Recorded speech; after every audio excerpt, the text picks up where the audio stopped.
آمين. صلى الله على أشرف الأنبياء والمرسلين سيدنا محمد وعلى آله وأصحابه ومن تبعهم بإحسان إلى يوم الدين. أما بعد dhammaan dadka meesha soo xaaliray noocyadiisa kala duwan ururada bulshada siyaasiyiinta suxufiyiinta dhalinyarada gabdhaha ardayda dhammaan waa salaamaya assalaamu calaykum waraxmatullaahi wabarakaatuh baan leeyahay salaanka bacdi mawduuca aan ka hadlayno waxa weeye aniga magacaygu waa Cumar Sheekh Cabdulqaadir gudoomiyaha golaha baarlamaanka ama talada ahlu sunna wal jamaa oo aan bilownay ahaa kii aan bilownay 2009 ilaa iyo haddeerna sidii u jira waxaan idiin sheegayaa halkaan dadka fadhiya dhammaantood oo hadda kaamarada aad ka arkaysaan waa dadkii arrintii ahlu sunna markay bilaabatay ahlu sunna wal jamaa dadkii tiirka u ahaa oo qalabka u qaatay intoodaas nin aan wiilkiisii dhiman ama dhaawacmin ama aabbihiis ama walaalkiis kuma jiro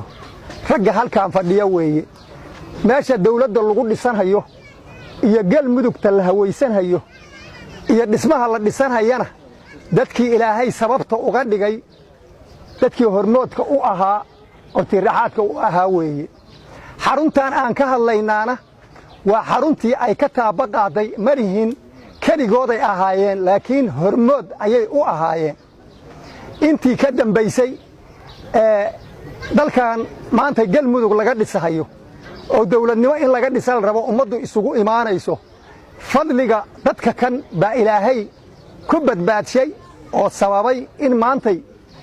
dadka iyo dalku ay isugu yimaadeen oo dawlad la rajaysto sida meelaha kaleete ay yihiin oo Soomaaliya ayay ka mid noqon lahayd waxa ka jiri lahaa waxaan sheegaynaa ahlu sunna wal jamaa dadkan weeye gudoomiyaha ahlu sunna wal jamaa ugu horeeyayna aniga ah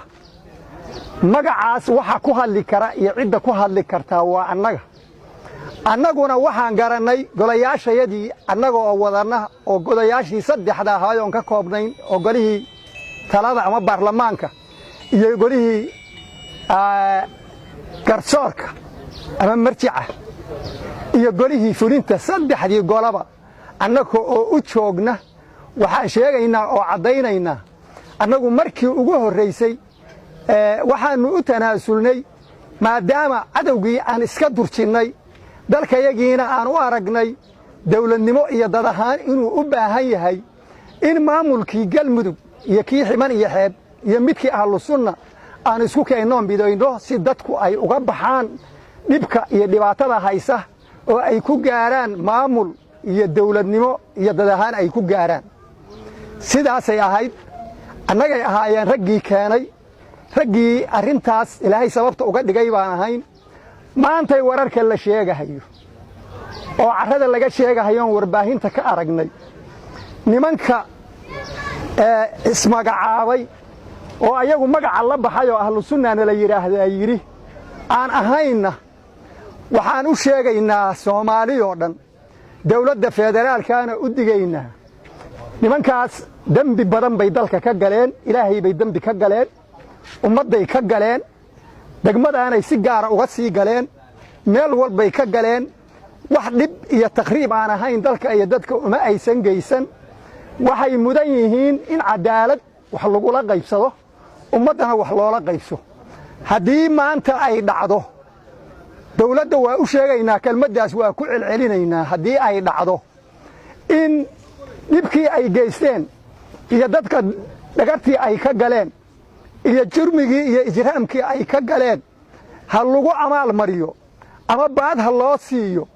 oo baawir sheerin ha la siiyo oo awood qaybsi dawladaha ku heleen oo mudnaan ha ku heleen haddii la yiraah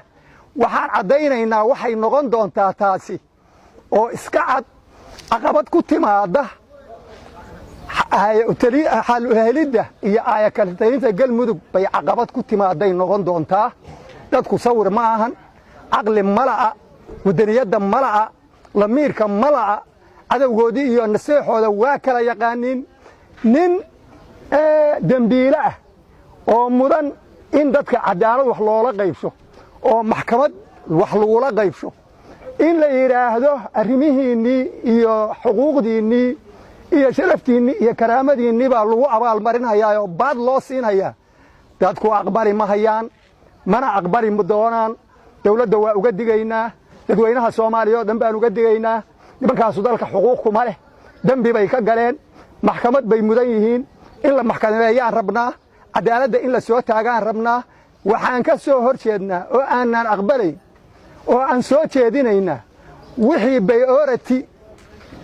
iyo mudnaan lagu siiyo in ay noqon hayaan dhibaato ku dhacda iyo caqabad ka hor timaada ay ka talinta iyo xal u helidda galmudug ayay noqon doontaa ha laga fiirsado si sahlan yaan loo qaadan arrintaasi arrin xaqa maahan dadkana laguma khasbi karo wax gardarro ah oo xaqdarro ah oon caqliguba suurayn karin cid ku khasbi kartaa ma jirto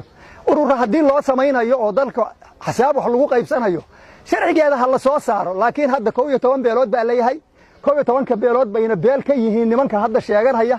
ha ku qaateen dadka xuquuqdiisa iyo karaamadiisa iyo awooddiisa dheeraad ha ku qaateenna cid aqbalaysaa ma jirto annagaan aqbalay cid kaloo aqbalaysaan jirin dawladdu marka arrintaas yaysan ku kadsoomin yaysan meel ugaga dhicin yaysan ku fududaanin xaq baa la rabaa dadka in wax loogu qaybso sida wax loo kala leeyahay baa la rabaa in la siiyo wax dadka ka dhexeeyaa la rabaa in la qaato nin dadka baadi karaa ma jiraan hadday baad ku qaadanayaan meel walbay weerareen oo damceen xoog inay ku qaataan magaaladan xaraalo aan ka hadlaynay 10 goor 200 oo qof bay ku dileen godin labay ku dileen bangeelay ku laayeen cabud waq bay ku laayeen qurceel bay ku laayeen meel walbay ku dileen wixii ay ku waayeen intaas maanta waa la siinayaa dadkii hadda ayagaba u diiday baa haatan la joogo oo u diidahaya ayadaasaan cadaynaynaa intaasaan ku soo gabagabeynayaa wasalaamu calaykum waraxmatullaahi wabarakaatu